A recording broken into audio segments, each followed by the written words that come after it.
Plaintiff Tanisha Lundy met the defendant through her ex-boyfriend. Because the defendant bought crack cocaine from him, Tanisha claims she invited the defendant to her house for a party, and that night the defendant stole her car and wrecked it. And when she found out about it, she hit his car with a baseball bat. She's suing for the value of a car and emotional distress.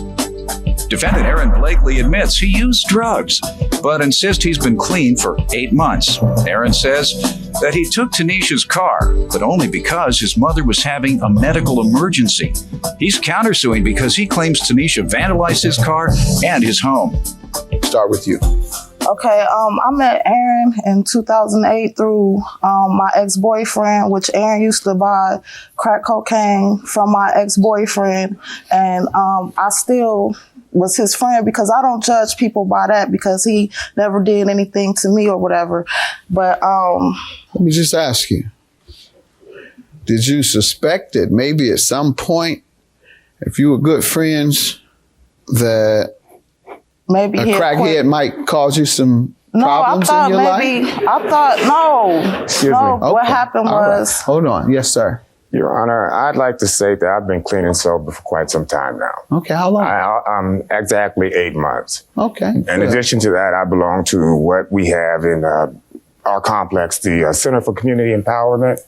It's a reentry program. Right. And we help people who have been incarcerated re-enter into society so that they don't have problems, felons and things of that nature. So good. Continue and with how about the drug part? Are you helping them or counseling them? Yes, we do help. We do help counsel with that as well. Okay. I like to hear that because it's my opinion that people who've lived that type of destructive lifestyle are best prepared to help others overcome it. Okay. All right. So what else you want me to know? March 2009. I was having a get together at my house. We were playing cards. Aaron popped over. He had 3 shots. So my aunt. 3 shots of liquor? Yeah, we were getting liquor. Is that true? No, I had a glass of water. No, he's lying. She just thought it was vodka. Pretty much. Because it was clear. Yeah, because it was clear. Go ahead, man. So the party was winding down about 1 o'clock. My aunt and my cousin went outside and they're like, your car gone. I'm like, my car gone? I'm thinking they, playing around or whatever. I go outside. True enough, my car gone. I look around my house. The only person missing from the party is Aaron. Mm-hmm. So I called Aaron. He never answered the phone. I immediately called the police. They had found my car and they said it had been in a car accident. So I had one of my friends try to go get we was going to try to get the car before they towed it because I didn't have any money to, go get it out of tow because I didn't think it was totaled out. I think maybe he just bumped something. So we went trying to look for the car. They already had the car. So by the time we coming back to the apartment complex, I see him on the porch smoking a cigarette. Your Honor. Drinking some juice like nothing happened. And as soon as I get out the car, the first thing he gonna say is, I'll buy you another car. I hit him in the mouth. I'm not even gonna lie. I was so mad. And he went in the house trying to go get a bat. I took that bat off of you and off of Aaron, and I busted his windows out. I know that wasn't... Took the bat from him? Yes, I did. I sure did. Where are you from?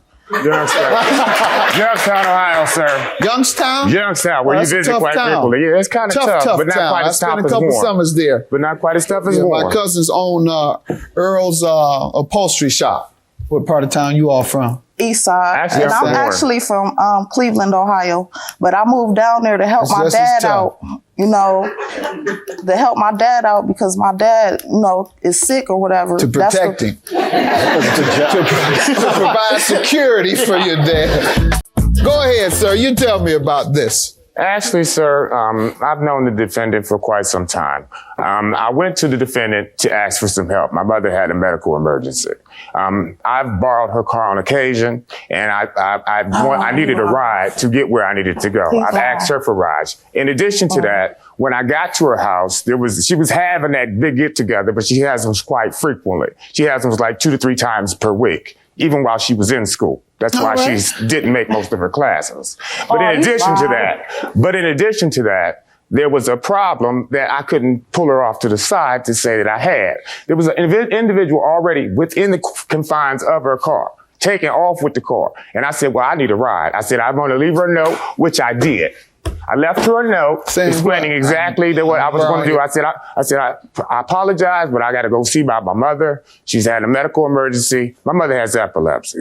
And we went to the store. The dude was driving the car. Sir, why couldn't you tell her that? Because there was too many people in the car. I didn't drive. I wasn't driving. Why couldn't you tell this woman you have to go and see about your mother? Because she was in there.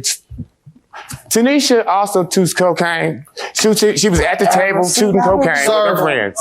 And I hate to say this, but sir, what? You couldn't go to her and say, no, I was not going to do that with a group of people. I wasn't going to pull her to the side of, from all this stuff you had so going you on. might not be on crack, but you still have crackish ways. That's for sure.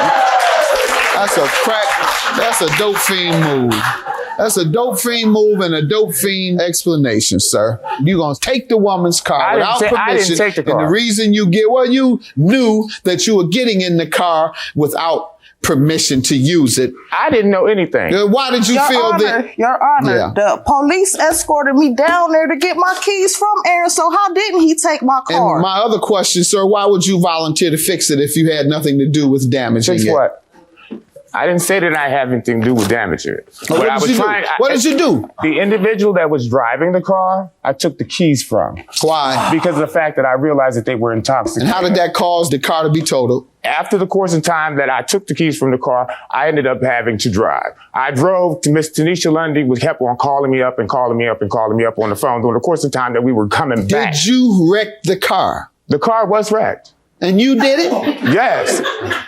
The police were informed about the accident and the incident by me.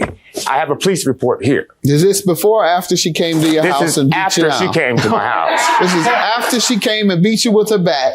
She didn't beat me with a bat. Took the bat from you and broke your window. Actually, there were 7 to 8 individuals with her at the time. Oh, my God. All right. So how did the police get involved? You called? I called them. Yes, I did. All right. What did you report to the police?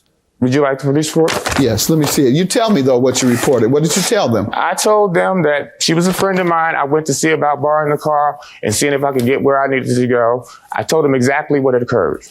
And the purpose of you going to the police was for what? The purpose of me going to the police was because she had come into my home, which I have photos of. So you didn't go to the police to admit your wrongdoing. No. You went to the police to complain about the assault, the theft, and the destruction of my property. Okay. Exactly. Your Honor. Well, don't act like you were doing such a great thing to go and turn yourself in or to admit wrongdoing to the police. You went to the police to report what had happened to you. Of course Your I Honor. did. Well, that's not the impression you were giving me, or that's not the impression. Well, I never got the chance to really tell you what I was doing. Be quiet. You didn't talk to everything. You didn't say everything you need to say. Go ahead. Your Honor, I called the detective up myself the next day after I found out that my name was implicated in a burglary and an assault. I never took nothing out this man's house.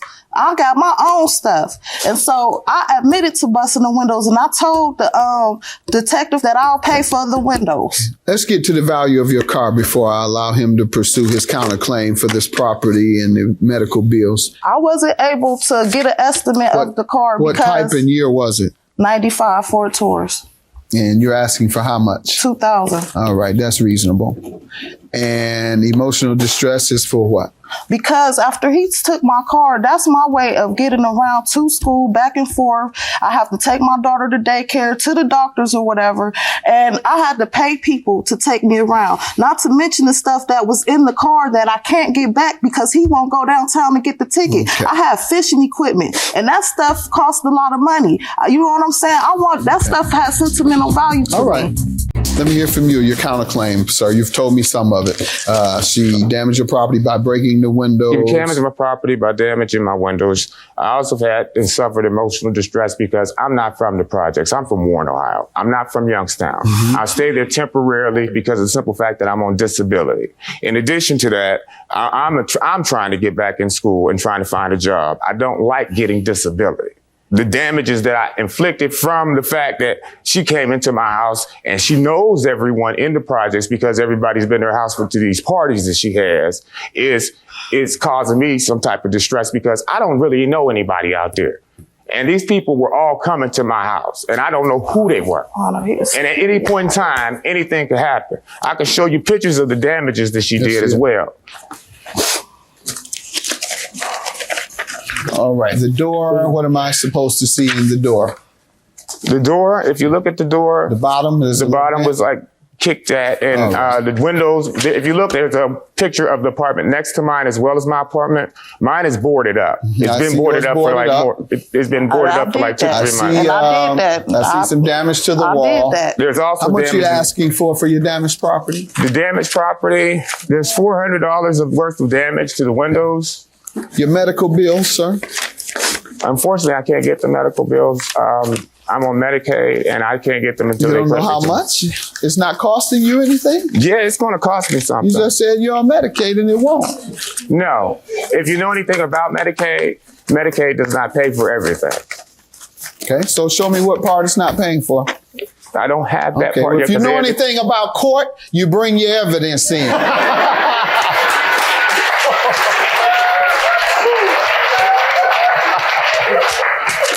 In addition to that, ma'am, I'm asking for $400 in damage for the property, $1,300 for medical bills, and $1,800 for emotional distress. Okay. But anyway, once again, no, it's not anyway. There's $1,300 in medical bills and show me evidence. Distress. So how do you come to that conclusion that it's $1,300?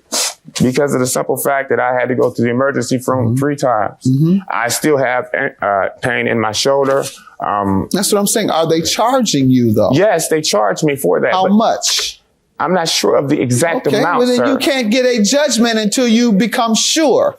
Now, ma'am, I am going to grant you your judgment for the car and for the emotional distress you endured.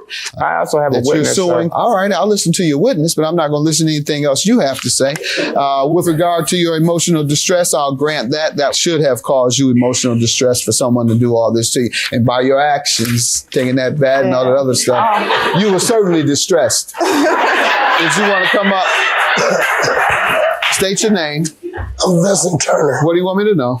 Well, I did receive a call from Aaron stating that his mother was sick. I went by there myself. I called. I couldn't get in touch with her. I called him and let him know. He said, well, that's okay. I'm on my way to Warren anyway. That's about it, sir. All right. So once again, ma'am, I'll grant you your judgment of $3,000 and I'll grant your judgment $400 for the property and $1,000 for your emotional distress. That's my judgment. Have a good day, folks.